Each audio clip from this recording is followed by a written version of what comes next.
Bonjour à toutes et tous, bienvenue dans les coulisses du Grand Lyon. Mon invité du jour, Éric Soquet, bonjour. Bonjour. Vous êtes hydrologue à l'INRAE de Lyon. Alors cette année, on vous invite pour revenir sur la fête de la science qui était dédiée cette année au changement climatique. Vous travaillez plus particulièrement sur l'eau, à quoi vont ressembler les grandes villes françaises en 2050. Est-ce que la sécheresse qu'on a connue cet été sera la norme pour Lyon en 2050?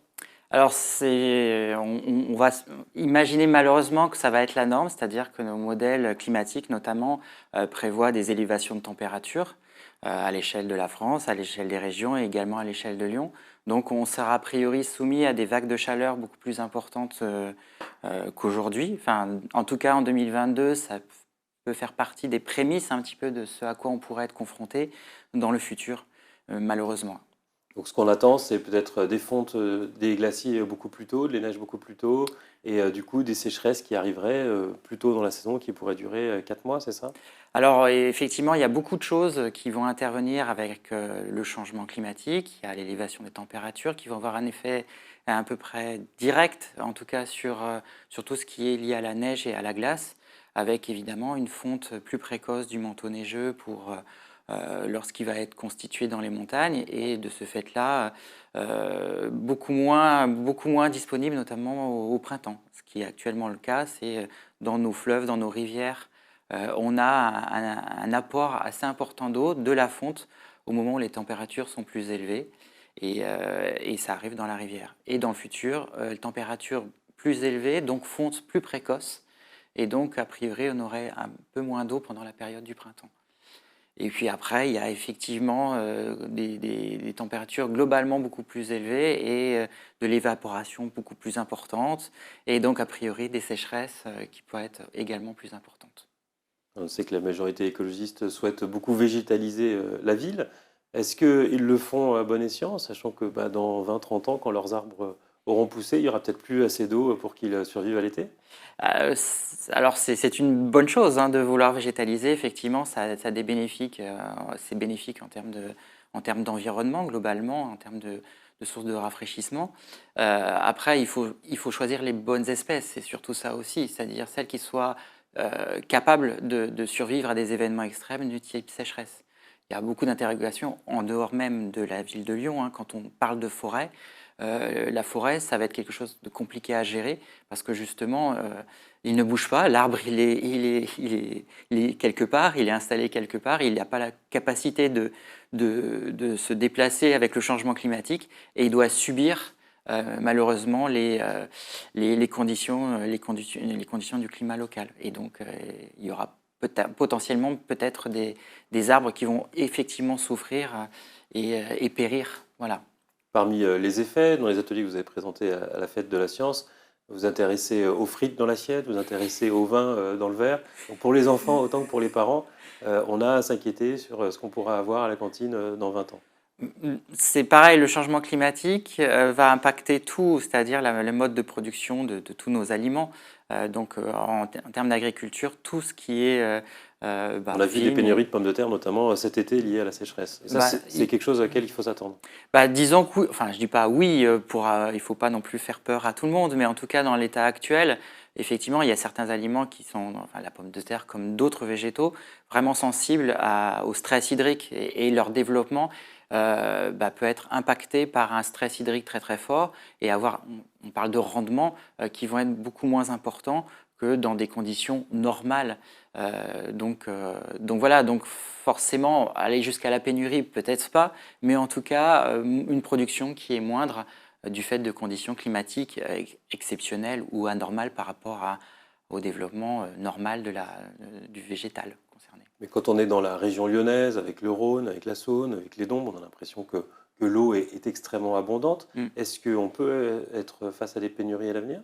Alors, on n'est jamais à l'abri de pénurie. Cette année l'a démontré. On est en 2022. Quand on regardait la carte de France, il y avait quasiment tous les départements qui étaient soumis à des restrictions. Donc aujourd'hui déjà, on sent qu'on est sensible et qu'on est vulnérable à la disponibilité en eau. Donc demain, les risques sont non négligeables d'avoir moins de ressources. Donc forcément, il faut anticiper, alors s'inquiéter, ça fait très anxiogène, hein, mais en tout cas anticiper ce changement. Il y aura des changements, ça c'est clair. Hier sera différent d'aujourd'hui et de demain. Donc il s'agit de construire des solutions pour que tout le monde soit le moins pénalisé par des évolutions, que ce soit du climat, de la ressource en eau ou d'autres changements. Avec potentiellement des conflits d'usage.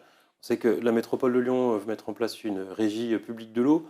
Dans les arguments, c'est aussi pour se réapproprier la gestion de l'eau et pouvoir gérer peut-être à la terme ces conflits d'usage. C'est une bonne réponse?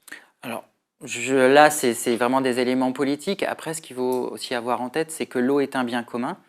Donc, derrière cette notion même, ça veut dire que personne ne peut s'approprier cette ressource en eau. Il y a vraiment derrière la dimension de partage.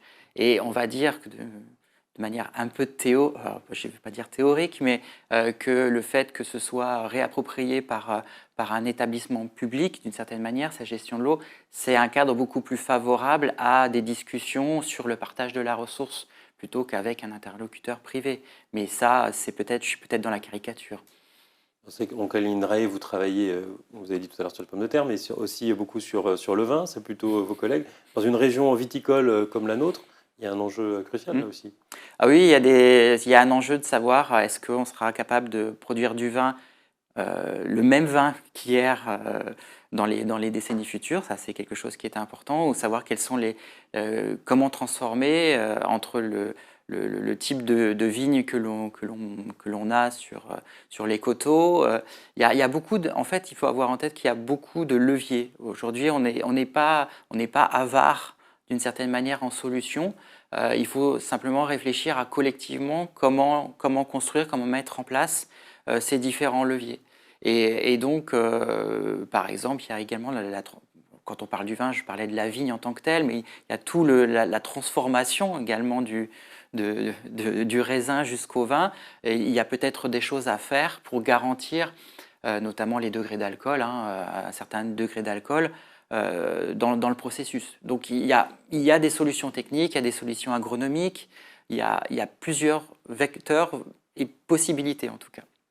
Dernier mot dans la région, il y a les montagnes évidemment, le ski qui a une importance touristique évidemment forte, et, avec de gros débats sur la capacité de nos stations à toujours avoir de la neige d'ici 2050. Quand on l'analyse, vous comme hydrologue, quelle est la vérité scientifique là-dessus?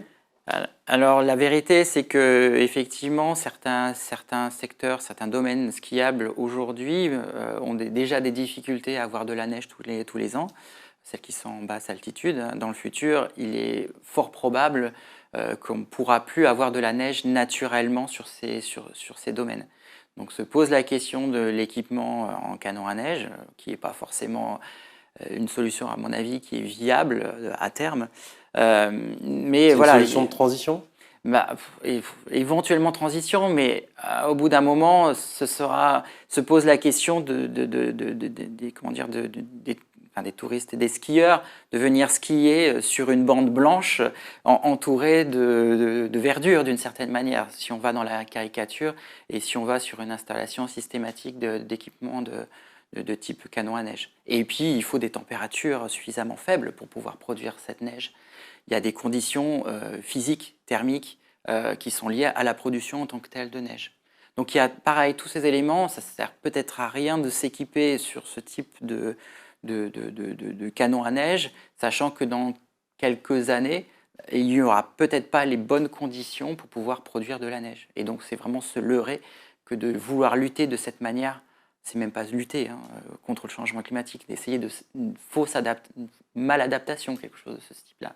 Éric Sauquet, je vous remercie. Merci. Et moi, je vous dis à demain pour une nouvelle émission des coulisses du Grand Lyon.